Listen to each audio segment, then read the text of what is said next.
students, welcome to SN classes. आज आम class 10 English grammar book रो chapter 7 noun clauses and relative clauses topic रो relative clauses विषय रे पढ़िबा।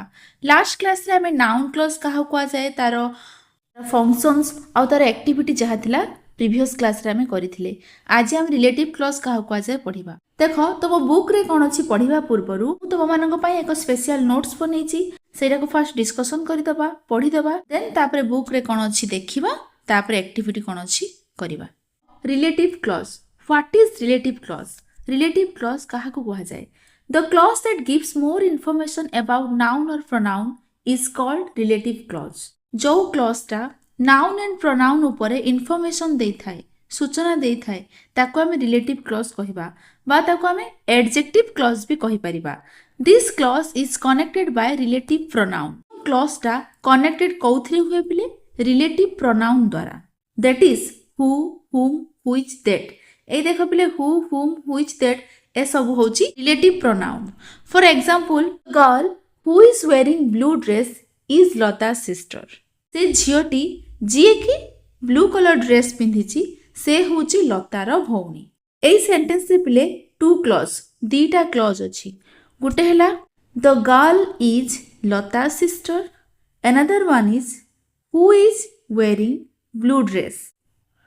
दीटा क्लॉज रहउची। Who is wearing blue dress एटा पिले काहा को डिस्क्राइब करूची? ए गर्ल को द गर्ल को माने झियो को डिस्क्राइब करूची माने द गर्ल टा एठी नाउन अछि नाउन को डिस्क्राइब करूची। The girl is Lata sister माने एई झियोटी होची लतार भौणी। को झियो? Who is wearing blue dress जी की ब्लू ड्रेस पिंधिची। गर्ल तो बहुत अछंती। को गर्ल? एई लता सिस्टर एई लतार भौणी। एटा को बिले के डिस्क्राइब करूची ना who is wearing blue dress Etah describe करूची। जदि मु who is wearing blue dress एही सेंटेंस टा काटी देबी जदि मु काटी देली एही सेंटेंस टा ताहले एठी जणा पड़िबनी को झियो लतार भौणी। जेहेतु एही क्लॉज टा ए गर्ल विषय रे सूचना दउची हमें आकु कोन कहूचे पिले रिलेटिव क्लॉज। काहा को रिलेटिव क्लॉज कहूचे? Who is wearing blue dress एटा होची रिलेटिव क्लॉज। देन देखो types of relative clause. Relative clause केते प्रकार? गुटे होची डिफाइनिंग रिलेटिव क्लॉज आउट होची नॉन डिफाइनिंग रिलेटिव क्लॉज। देखो डिफाइनिंग रिलेटिव क्लॉज को हमें आइडेंटिफाइंग रिलेटिव क्लॉज भी कहूचे आउट होची non defining relative clause.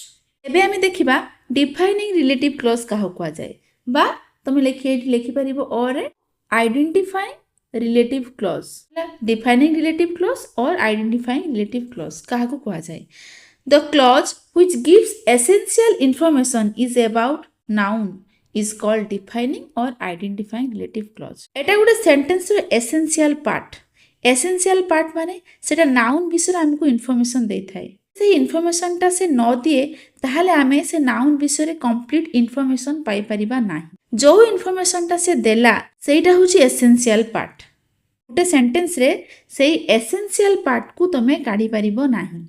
It cannot be removed in the sentence. Sentence रे तुम सेही पार्ट को सेही एसेंशियल पार्ट को रिमूव करि परिबो नाही। For example the girl who is wearing blue frock is Lata sister. Defining clause कोटा और ए सेंटेंस रे who is wearing blue frock होची रिलेटिव क्लॉज। को प्रकार relative clause? Defining relative clause.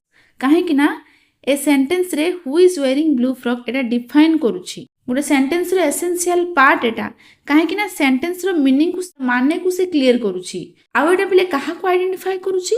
Noun को आइडेंटिफाई करूची। एटा तुम सेंटेंस रो काढी परिबो नाही। नाउन को आइडेंटिफाई करूची नाउन विषय इन्फॉर्मेशन दउची। हां कि ना नाउन विषय से इन्फॉर्मेशन देला नाउन विषय से सूचना देला को प्रकार छियो ना जो छोटा ब्लू फ्रॉक पिंधिची सेही होची लतार भौणी। नाउन विषय से इन्फॉर्मेशन देला तो सेति पई Who is wearing blue frock? Defining relative clause. Starting रू पढ़ी थिले who, whom, which, that ए सब को हमें कहूचे relative pronoun. Defining clause बा identifying clause जोटा से सब ए relative pronoun रू ही start ही थाए। Who, whom, which, that. देखो ए sentence रे जदि who is wearing blue frock होची defining clause who रू ही start होची ना। Then आसो non-defining relative clause. The clause gives एटा पले by mistake spelling भूल जाए एटा को देखिबोनी एटा को धरिबनी। The clause gives extra information about noun. It can be removed from the sentence. देख पे आम डिफाइनिंग रिलेटिव क्लॉज रे पढ़ुले जो क्लॉजटा नाउन विषय इनफॉरमेशन दे थाए सूचना दे थाए ताको आम डिफाइनिंग रिलेटिव क्लॉज कहूचे बट नॉन डिफाइनिंग रे जो क्लॉजटा नाउन विषय एक्स्ट्रा इनफॉरमेशन दे थाए अतिरिक्त सूचना दे थाए माने अधिक सूचना दे थाए ताको आम नॉन डिफाइनिंग रिलेटिव क्लॉज कहूचे it can be remove from the sentence एडा पे सेंटेंस रो आम इजिली रिमूव करि परिबा जोटा कि डिफाइनिंग रिलेटिव क्लॉज रे आम रिमूव करि पार नथिले सेटा होतला essential part but non defining relative clause रे आम ए क्लॉज को सेंटेंस रे रिमूव करि परिबा उठेई देई भी परिबा एहार किछि आवश्यकता नाही एडा जस्ट एक्स्ट्रा इन्फॉर्मेशन दे थाए for example Gita who is wearing blue dress is Lata sister ता जे कि ब्लू ड्रेस पिंधिछि से होछि लतार सिस्टर देखो who is wearing blue dress एटा होछि पले एसेंशियल पार्ट नुहे जदि एसेंशियल पार्ट नुहे ताहले नॉन एसेंशियल पार्ट आमे ताको सेंटेंस रे उठेई भी देई पारि एटा होछि नॉन आइडेंटिफाइंग क्लॉज कोटा who is wearing blue dress आमे कहबा Gita is Lata sister sister comma बसी जाउछि माने आमे जानिले गीता जे कि लतार देखो एठी जो अछि गीता इज लता सिस्टर ए जो सेंटेंस टा एहार मीनिंग हमको पूरा बुझा जाउछि आ who is wearing blue dress रे किछि भी आवश्यकता पडुनी एटा जो गोटे पिले एक्स्ट्रा इन्फॉर्मेशन दे गीता किए जदि से ब्लू ड्रेस पिंधिछि आमे गीता नेम रु जानि परिले ये होछि लतार भौणी बुली जेहेतु गीता नेम गोटे दिया जाइछि से सेंटेंस रो मीनिंग को क्लियर कर देला who is wearing blue dress एटा गोटे डिफाइन करू नाही माने एटा होछि नॉन एसेंशियल पार्ट जेहेतु एठी गीता नेम दिया जाइछि ए नेम रो हमें जानि पारुछु एथि पई who is wearing blue dress एटा होछि गोटे non defining relative clause a sentence A clause टा उठी गले भी आमे माने बुझी पारुछे गीता कमा बसी जाउछि ना कमा बसी गला बले आमे माने बुझी पारुछे गीता इज लता सिस्टर गीता हेउछि लतार भौणी जदि कमा न बसी थांता ताहले एटा ए क्लॉजटा एसेंशियल पार्ट हेई थांता आमे जो रिलेटिव क्लॉज पर डिस्कशन करिले या पर क्वेश्चन किपरि आसे तुमो गुडे सेंटेंस देथिबो से पचारिबो ए जो क्लॉज दिया जाइछि ए क्लॉज टी कोन जदि ए क्लॉज टी नाउन विषय सूचना देउछि एटा होछि रिलेटिव क्लॉज नेक्स्ट क्वेश्चन जदि रिलेटिव क्लॉज हुए ताहले एटा डिफाइनिंग क्लॉज ना नॉन डिफाइनिंग क्लॉज हमें ताको बाहर करिवो आमे डिस्कशन करले दीटा एग्जाम जानि परिबा कोड़ा डिफाइनिंग कोड़ा नॉन डिफाइनिंग रिलेटिव क्लॉज जदि आइडेंटिफाई करूछि सेटा होछि डिफाइनिंग जदि आइडेंटिफाई करूनी सेटा होछि नॉन डिफाइनिंग रिलेटिव क्लॉज जदि ना नॉन डिफाइनिंग रिलेटिव क्लॉज हुई थाए ए क्लॉज पाखरे कॉमा लागि थाए आ डिफाइनिंग हुइथिले सेठी कॉमा लागिबो नाही एठी डिफाइनिंग रिलेटिव क्लॉज रे एठी हु पाखरे कॉमा लागुछि कि किछि कॉमा लागु नाही but non defining relative clause पाखरे कॉमा लागुछि हु पूर्वरु कॉमा लागुछि कॉमा न लागि थांता सेटा डिफाइनिंग रिलेटिव क्लॉज हे थांता यदि कमा लागुची सेटा नॉन डिफाइनिंग रिलेटिव क्लॉज एबे आमे पढ़िबा केमिति रिलेटिव क्लॉज तयारी करिवु तम 10th क्लास रे मैक्सिमम क्वेश्चन एई भली आसे दुईटा सेंटेंस देथिबो से दुईटा सेंटेंस को जोड़ी की ताको गुटे रिलेटिव क्लॉज रे परिणत करिवो तो एबे आमे देखिबा दुईटा सेंटेंस को जोड़ी की ता मध्य रे रिलेटिव क्लॉज जोड़ी की गुटे सेंटेंस रे किपरि परिणत हबो फॉर एग्जांपल एठी अछि the boys live in this colony they are playing football एठी बले दीटा क्लॉज अछि the boys live in this colony they are playing football ए दुईटी क्लॉज को जोड़ी की किपरि हमें गुटिए रिलेटिव क्लॉज रे परिणत करिबा तो ता पई बले किछि रूल्स अछि से रूल अनुसार जदि हमें बुझिबा ताहले इजीली हमें दीटा क्लॉज को रिलेटिव क्लॉज रे परिणत करि परिबा फर्स्ट रूल 1 देखो कॉमन वर्ड तळे गार दिया जाऊ देखो ए सेंटेंस रे देखिबो कोउटा कॉमन वर्ड बुझी पड़छो एठी कॉमन वर्ड कोडा द बॉयज दे एठी जो अछि the boys live in this colony they are playing football ए जो दे टा कहा बदल रे बसिला द बॉयज बदल रे बसिला ताहले द बॉयज जो माने द बॉयज दे भी सेही माने द बॉयज एंड दे तळे अंडरलाइन करिवो देन सेकंड रूल ताको उठाई पर्सन थिले हु और होम लेखिबो ऑब्जेक्ट थिले व्हिच पर्सन और ऑब्जेक्ट थिले दैट जेतेबेले एटा डिफाइनिंग थिबो दैट लिखिबो एटा छडा एटा पछ कथा एटा हमें एबे देखिबानी एबे हमें कोन देखिबा पर्सन थिले हु और होम लिखिबा ऑब्जेक्ट थिले व्हिच लिखिबा एबे एग्जांपल देखो एटी अछि द बॉयज बॉयज बदल आम दे बसैले पर्सन टा सब्जेक्ट फॉर्म रे अच्छी तो ताकू आम काटिकी हु लिखा देन थर्ड रूल हु और व्हिच को आनी सेकेंड सेंटेंस रो स्टार्टिंग रे लिखिबा এই যে sentence boys live in this colony এটা গোটে ক্লজ মানে এটা গোটে sentence they are playing football এটা গোটে ক্লজ মানে এটা আউ গোটে সেন্টেন্স সে কইছি 3 নম্বর রুল রে হু আর হুইচ কো আনি সেকেন্ড সেন্টেন্স रो স্টার্টিং রে লিখিবা তো আমি এই যে সেন্টেন্স রে আমি এবে করুছে রিলেটিভ ক্লজ এথিরে আমি হু আনিবা কাহিনা তো বয়েজ যেহেতু সবজেক্ট ଅଛି সেকেন্ড সেন্টেন্স কোটা পিলে দে আর প্লেইং ফুটবলটা second sentence the boys live in the colony first sentence মানে first clause they are playing football second sentence ମାନେ second clause ସେ କହିଛି who or which को आनी second sentence ର starting ରେ ଲେଖିବ ଯେହେତୁ ଆମର ଏଠି subject ଟା person ଅଛି who ଲେଖା ଯିବ ହେଲେ ଏଠି who ଟା ପିଲେ କୋଉଠି ଲେଖିବ ଏଇ they ବଦଳରେ ତମେ ଲେଖିବ ଏଠି ଆଉ ଗୋଟେ ପଏଣ୍ଟ ମୁଁ ଏଡ୍ କରିନାହିଁ କମନ ୱାର୍ଡ ଦିଟା ଆସିଗଲା the boys ଆଉ ଗୋଟେ they ଆସିଗଲା ସେଇ they ବଦଳରେ ତମେ ଏଠି କ'ଣ ଲେଖିବ ଛୁଆ who ଲେଖିବ सेकेंड कमन वार्ड तले जो अंडरलाइन करा जायछि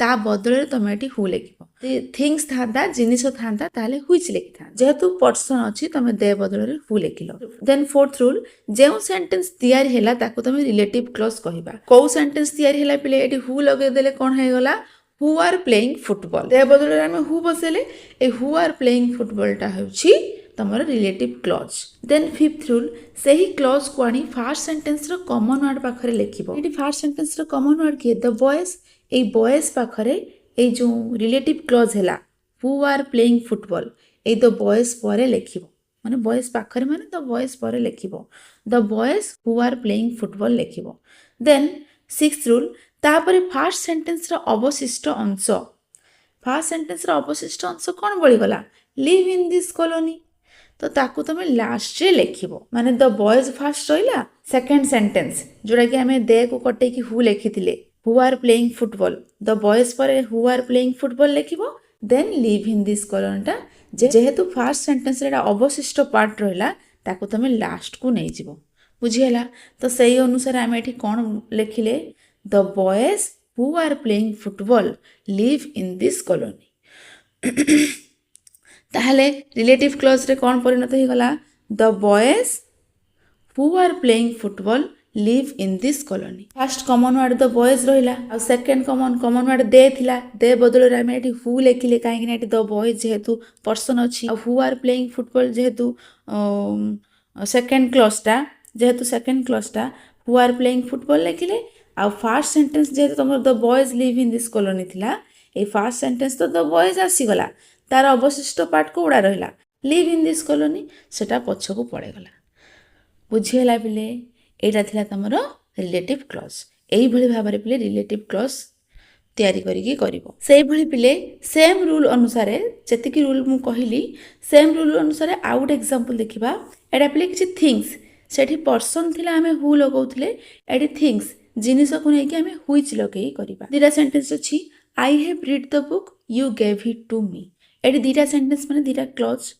तो यही सेंटेंस रे रूल अनुसार फास्ट आम देखा कॉमन वर्ड को गुड़ाक ता माने कौन पिले मु एही बहीटा पढ़ी तुमे यह मते देइथिलो द बुक गोटे कॉमन वर्ड इट होची कॉमन वर्ड आई यू भाबनी पिले देखो आई हैव रीड द बुक मु एही बहीटी पढ़ी जोटा तुमे देइथिलो कोटा पिले इट द बुक बदल रे आम एठी इट बसैले द बुक इटा होची कॉमन वर्ड तापरे आम ए सेकेंड कॉमन वर्ड को काटिकी हु और व्हिच बसेबा पढ़ी रूल अनुसार ताहले जेहेतु ये द बुक अच्छी माने थिंग्स जिनिस को बुझाऊँगी हु हुम्र तो प्रश्न उठुनी कौन बसो पिले व्हिच बसो ए इट को काटिकी व्हिच बसदेले ए व्हिच को आणिकी फास्ट कॉमन वर्ड पाखरे लिखिबा फास्ट कॉमन वर्ड किए द बुक पाखरे लिखिबा द बुक परे व्हिच बसिबो व्हिच बसेला परे तापर सेकेंड सेंटेंस रो आउ जहा रहिला यू गेव मी बसे दबा रिलेटिव क्लॉज कौन हे गला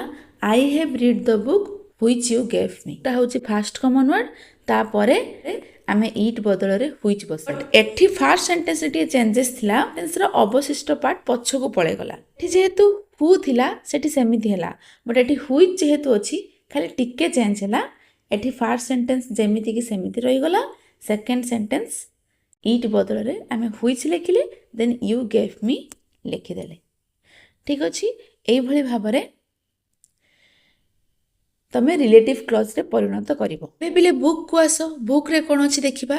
ଦେଖ, some subordinate clauses are called relative or adjective clause. କିଛି ସବଅର୍ଡିନେଟ୍ କ୍ଲଜ୍କୁ ଆମେ ରିଲେଟିଭ୍ କ୍ଲଜ୍ କହୁ ବା ଏଡଜେକ୍ଟିଭ୍ କ୍ଲଜ୍ କହିଥାଉ। Because they work like adjective in the sentence. କାହିଁକିନା ସେମାନେ ବାକ୍ୟରେ ବିଶେଷଣ ଭଳି କାମ କରିଥାନ୍ତି। For example, I have already read the book which you gave me. ମୁଁ ବାସ୍ତବରେ ବହିଟିକୁ ପଢ଼ି ସାରିଛି ଯେଉଁ ଏଇଟା ତୁମେ ମୋତେ ଦେଇଥିଲ। এই ସେଣ୍ଟେନ୍ସରେ ଯେମିତି ମୁଁ ରୁଲ୍ ଅନୁସାରେ ତୁମକୁ ବୁଝେଇଥିଲି ଏଠି ସେଇଭଳି ଅଛି। ବୁକ୍ ବଦଳରେ ହୁଇଚ୍ ବସେଇଲେ, କାହିଁକିନା ତ ବୁକ୍ଟା ହେଉଛି ଥିଙ୍ଗସ୍, ଜିନିଷକୁ ବୁଝଉଛି। ପଢ଼ିଥିଲେ ଫାଷ୍ଟ କମନ୍ ୱାର୍ଡ଼ ପାଖରେ ହୁଇଚ୍ ବସେଇବା, ବସିଲା। Then the book which is lying on the table belongs to my friend. ଯେଉଁ ପୁସ୍ତକଟି ଟେବୁଲ୍ ଉପରେ ପଡ଼ିଛି ସେଟା ମୋ ସାଙ୍ଗର ଅଟେ। ଏମିତି ଦ ବୁକ୍ ପାଖରେ ହୁଇଚ୍ ବସିଛି। ଦେନ୍ ଦ ବୟ ହୁ ଅଲୱେଜ୍ ଗିଭ୍ସ ମି ବୁକ୍ସ ଇଜ୍ ମାଇ ଫ୍ରେଣ୍ଡ। ହୁ ବସେଇଲେ, କାହିଁକି ନା କମନ୍ ୱାର୍ଡ଼ ତୁମେ ବୟ ଅଛି, ପର୍ସନ୍ ଅଛି, ପର୍ସନ୍ ବଦଳରେ ପର୍ସନ୍ ପାଇଁ ସେଥିପାଇଁ ଆମେ ଏଠି ହୁ ବସେଇଲେ। The italicized clauses work as adjectives of the nouns that come before those clauses.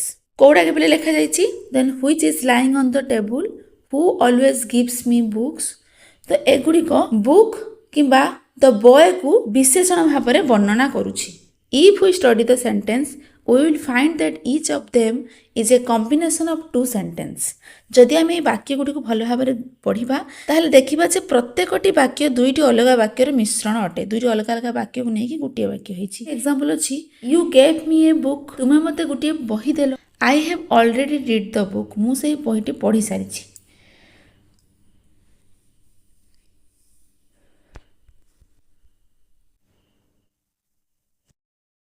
ତ এই ସେଣ୍ଟେନ୍ସର କମନ୍ ୱାର୍ଡ଼ କୋଉଟା ରହିଲା, ବୁକ୍ ରହିଲା। Between the two sentence is book, so we should use one of the sentence along with relative pronoun and after common word book present in other sentence।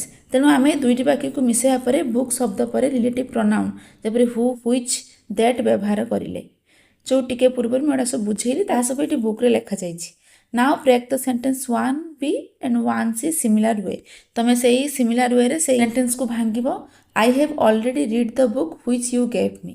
এই ଦ book ବଦଳରେ ଆମେ ଏଠି which ବସେଇଲେ। I have already read the book that you gave me। ଏଠି ଦ book ବଦଳରେ ଆମେ that ବସେଇଲେ। I have already read the book you gave me। ଏଠି ହୁ, ହ୍ୱିଚ୍, ଦ୍ୟାଟ୍ କିଛି ବି ଲେଖାଯାଇନି। କାହିଁକିନା ଏଠି ଅବଜେକ୍ଟ ଅଛି। Relative pronoun is the subject of verb in the relative clause. ଏ ରିଲେଟିଭ୍ ପ୍ରୋନାଉନ୍ରେ ହ୍ୱିଚ୍, ଦ୍ୟାଟ୍ ବାକ୍ୟର ଅବଜେକ୍ଟ ଭାବେ ଥାଏ। The relative pronoun can be dropped as in the last sentence. ତାକୁ ସେଣ୍ଟେନ୍ସରେ ସେଇ ପ୍ରୋନାଉନ୍ ଗୁଡ଼ିକ ବାହାର କରାଯାଇପାରେ, ଆଉ ସେଟା ସେଣ୍ଟେନ୍ସର ଲାଷ୍ଟରେ ଶେଷରେ ଅଛି। Relative clauses usually begins with relative pronoun such who, whom, which, that, whose ଏଟସେଟ୍ରା। ଏଗୁଡ଼ା ପିଲେ ରିଲେଟିଭ୍ ପ୍ରୋନାଉନ୍ ମୁଁ ଷ୍ଟାର୍ଟିଂରେ କହିଥିଲି, ଏସବୁ ରିଲେଟିଭ୍ କ୍ଲଜ୍ରେ ବ୍ୟବହାର କରାଯାଏ। ବୁଝେଇଲା ପିଲେ? এইভাবে ভাবে ক্লଜ୍କୁ ନେଇକି ତମେ ପର୍ସନ୍ ଥିଲେ ହୁ, ହୁଜ୍ ଲଗେଇ କରିବ, ଆଉ ଅବଜେକ୍ଟ ଥିଲେ ହ୍ୱିଚ୍ ଲଗେଇ କରିବ। ନେକ୍ସଟ କ୍ଲାସ୍ରେ ଆମେ ଆକ୍ଟିଭିଟି କ'ଣ ଅଛି ସବୁ କରିବା। Like, share and subscribe our channel. Thank you.